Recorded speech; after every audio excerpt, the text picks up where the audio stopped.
Hello everyone, welcome back to my channel. Channel ఇంకా subscribe చేసుకోకపోతే subscribe చేసుకోండి. Telegram channel link ఇస్తా, join అవ్వండి. ఈసెట్ కౌన్సిలింగ్ అప్డేట్స్ వస్తాయి మీకు. ఓకే, అండ్ ఫర్దర్గా ఏంటి అంటే ఇంకోటి చెప్పాలనుకుంటున్నా, మీరు ఆల్రెడీ రిలీజ్ అయిన కి చూసుకున్నారు. ఇప్పుడు మీకు ఎంత మార్క్స్కి ఎంత ర్యాంక్ వస్తుందని తెలుసుకోవాలనేది మీకు మెయిన్ క్వశ్చన్ ఉండిపోయింది. ఓకే, అది చూద్దాం. దాంతో పాటుగా చాలా కన్ఫ్యూజన్ ఉంది. ఎందులో అంటే లైక్ మార్క్స్ టై అయ్యాయి అనుకోండి, మీకు మీ ఫ్రెండ్ కి టై అయ్యాయి అనుకోండి, ఎవరికి ర్యాంక్ ఫస్ట్ ఎవరికి అలాట్ చేస్తారు, ఎవరికి ఏ ర్యాంక్ ప్రిఫరెన్స్ ఇస్తారు అనేది కొంత గైడ్ లైన్స్ ఉన్నాయి. ఓకే, ఆ గైడ్ లైన్స్ అనేది మీకు అర్థమైతేనే మీ ర్యాంక్ ఎంత అనేది మీకు తెలుస్తుంది. అండ్ దాని తర్వాత ఈవెన్ రేపు రిజల్ట్ వచ్చిన తర్వాత కూడా ఇద్దరికి లేదా అంతకన్నా ఎక్కువ మందికి టై అయినా కూడా ఆ ర్యాంక్ డిఫరెన్స్ ఎలా వచ్చింది అనేది మీకు ఒక క్లారిటీ వస్తుంది. ఓకే, ఇప్పుడు ఈ వీడియోలో నేను దాన్ని క్లారిఫై చేస్తాను. అండ్ కౌన్సిలింగ్ రిలేటెడ్ గా ఎప్పుడు డేట్స్ ఉండొచ్చు ఎక్స్పెక్టెడ్, అది కూడా వీడియో చేశాను, డిస్క్రిప్షన్ లో చూడండి. అండ్ మీ అందరికీ తెలుసు బిఎస్డి బ్రో కదా, BSD bro already detailed marks vs rank analysis already video చేస్తున్నారు. నేను డిస్క్రిప్షన్ లో ఇస్తాను అండ్ కమెంట్ సెక్షన్ లో కూడా ఇస్తాను. ఒకసారి వెళ్ళి బ్రాంచ్ వైజ్ గా ఏ మార్క్స్ కి ఎంత ర్యాంక్ అనేది అనాలిసిస్ అనేది ఉంటుంది. It's like analysis, not exact. Okay, expected మాత్రమే మళ్ళీ తెలుసుకోవాలి. ఎందుకంటే ఫర్దర్ గా మీకు ర్యాంక్ వచ్చిన తర్వాత ఆ ర్యాంక్ అనాలిసిస్ లో ఉన్నట్టుగా లేదు అనకూడదు. ఎందుకంటే అది అటు ఇటుగా ఉండొచ్చు, బట్ మీకు ఆ రేంజ్ లో వచ్చే ఛాన్స్ ఉందని చెప్పి ఒక ఎక్స్పెక్టేషన్ అనేది ఆ వీడియో ద్వారా మీకు అర్థమవుతుంది. ప్రతి బ్రాంచ్ కి రిలేటెడ్ గా ఇవ్వడం జరిగింది. సో ఇప్పుడు ఆ వీడియో చూడండి. అంతకన్నా ముందు నేను చెప్పేది చాలా జాగ్రత్తగా వినండి. అదేంటి అంటే, మీరు ఆల్రెడీ thumbnail లో చూసి ఉండొచ్చు. ఫర్ సపోజ్ మీకు మార్క్స్ 72 వచ్చాయి. మీరు స్టూడెంట్ ఏ అనుకుందాం. Okay, and next student B ఉన్నారు.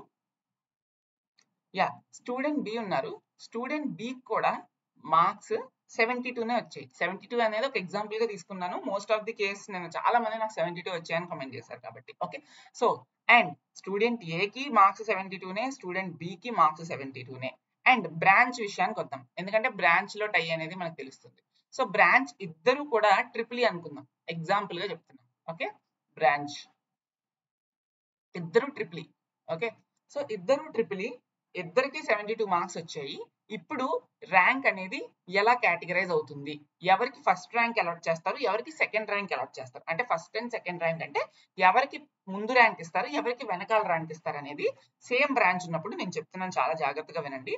ఫర్ సపోజ్ మీకు ట్రిపుల్ఈలోని ఇయర్ ఆల్మోస్ట్ 6K అప్లికేషన్స్ వచ్చాయి అనుకుందాం. ఓకే, 6K మెంబర్స్ రాశారు ఈ ఎగ్జామ్ ని. 6K మెంబర్స్ లో ఈ 72 వచ్చిన వాళ్ళు ఎంతమంది ఉండొచ్చు చెప్పలేం, చాలా మందే ఉండొచ్చు. మాక్సిమం ఒక 100 మెంబర్స్ ఉన్నారేమో, చెప్పలేంగా. ఓకే, మినిమం ఒక 10 మెంబర్స్ అయినా ఉన్నారేమో, చెప్పలేం.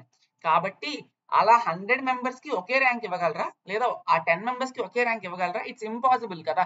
ర్యాంక్ అనేది యూనిక్, ఒకటి ఉండాలి, ప్రతి ఒక్కరికి యూనిక్ గా ఉండాలి. అది first rank, second rank, third rank, అంతేగాని 10 మందికి ఫస్ట్ ర్యాంకు, ఇంకో 10 మందికి 20వ ర్యాంకు అలా ఇవ్వలేరు కదా. సో దానికోసమే సర్టెన్ గైడ్ లైన్స్ ఉంది. మార్క్స్ అనేవి టై అయినప్పుడు ఎవరికి ఎంత ర్యాంక్ ఇవ్వాలి అనేది ఏంటంటే, ఇప్పుడు చూడండి, ఫస్ట్ మార్క్స్ అనేవి టై అయ్యాయి 72.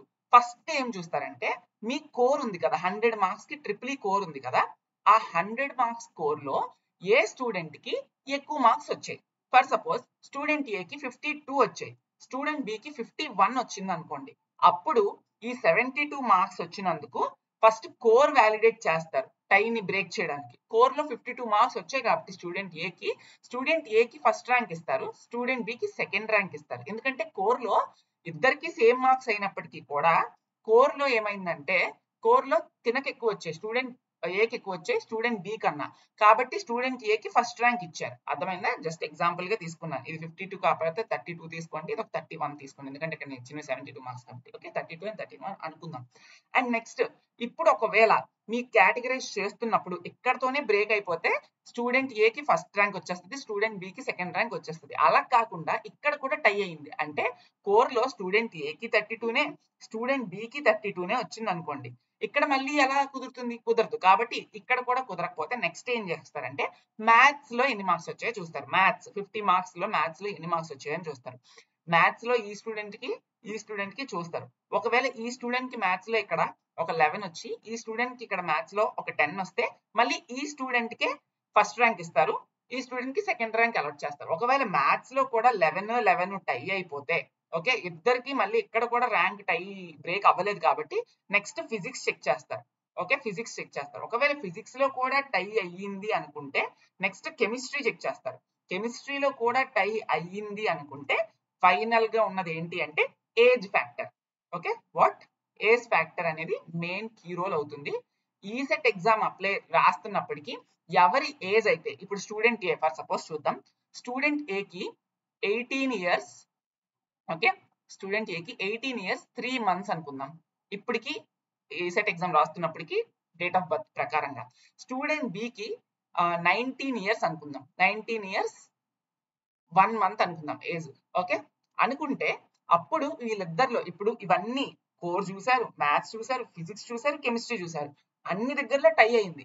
బట్ ఇద్దరికి 72 మార్క్స్ ఉన్నాయి. మరి ఎవరికి ఫస్ట్ ర్యాంక్ అలాట్ చేయాలి, ఎవరికి సెకండ్ ర్యాంక్ అలాట్ చేయాలి అంటే ఫైనల్ గా ఎవరైతే ఏ స్టూడెంట్ కి అయితే ఎక్కువ ఏజ్ ఉందో, ముందు పుట్టుంటారో, ఓకే, వాళ్ళకి ప్రిఫరెన్స్ ఇస్తారు. అంటే ఇక్కడ మీరు గమనిస్తే 19 ఇయర్స్ 1 month అనే వ్యక్తి 18 ఇయర్స్ 3 months కన్నా పెద్ద కాబట్టి 72 మార్క్స్ వచ్చి అన్ని సబ్జెక్ట్స్ లో టై అయినప్పుడు ఈ ఏజ్ ఫ్యాక్టర్ వల్ల ఈ స్టూడెంట్ బి కి మనకి ఫస్ట్ ర్యాంక్ అలాట్ చేస్తారు, స్టూడెంట్ ఏ కి సెకండ్ ర్యాంక్ అలాట్ చేస్తారు.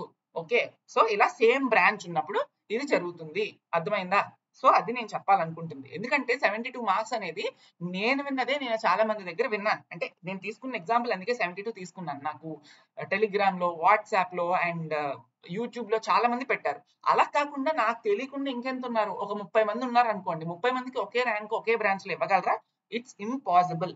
కాబట్టి ఈ బ్రాంచ్ ర్యాంక్ ని ఈ ఒకే బ్రాంచ్ లో చదువుతున్న వ్యక్తుల మధ్య ఈ ఫ్యాక్టర్స్ అన్నిటిని కన్సిడర్ చేసి ఇవ్వడం జరుగుతుంది. Okay, that's final and thank you so much. ఈ వీడియో మీకు అర్థమైందని అనుకుంటున్నాను. అండ్ చిన్న అనౌన్స్మెంట్ ఇద్దాం అనుకుంటున్నాను.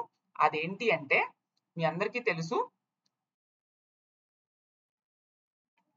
నేను and BSD bro and Abhi bro complete AP ECET guidance, counselling guidance అయితే ఇద్దాం అనుకుంటున్నాం 2025ది. మొత్తం A to Z 1-on-1 web options ఎలా ఎంట్రీ ఇవ్వాలి, మీ ర్యాంక్ తగ్గ ఏ కాలేజ్ లో మీరు పెడితే వెబ్ ఆప్షన్స్ లో మీకు కాలేజ్ వస్తుంది, and fees reimbursement related doubts కానీ, కాలేజెస్ ఏవి మంచివి, ఏవి బాగున్నాయి, ఏవి బాగాలేవు, ఎలా ఉంది, ప్రతి ఒక్కటి కూడా 1-on-1 కనెక్ట్ అయ్యి మనం డిస్కస్ చేస్తాము. ఎవరైతే కౌన్సిలింగ్ జర్నీలో జాయిన్ అవుదాం అనుకుంటున్నారో కింద డిస్క్రిప్షన్ లో బిఎస్డివిపి అకాడమీ యొక్క యాప్ లింక్ ఇస్తాను. ఆ యాప్ లోకి వెళ్ళి మీరు లాగిన్ అయ్యి ఆ కోర్స్ ని మీరైతే తీసుకోవచ్చు. మీరు ఇన్స్టాంట్ డిస్కౌంట్ కోసం NK2025 అని కూపన్ కోడ్ వాడితే మీకు ఇన్స్టాంట్ గా 19 రూపీస్ అయితే డిస్కౌంట్ వస్తుంది. సో దట్ మీకు కొంచెం హెల్ప్ఫుల్ అవుతుంది. ఓకే, ఎవరికైనా ఇంట్రెస్ట్ ఉంటే ఖచ్చితంగా డిస్క్రిప్షన్ లో ఉన్న డీటెయిల్స్ ని చెక్అవుట్ చేయండి. Thank you so much.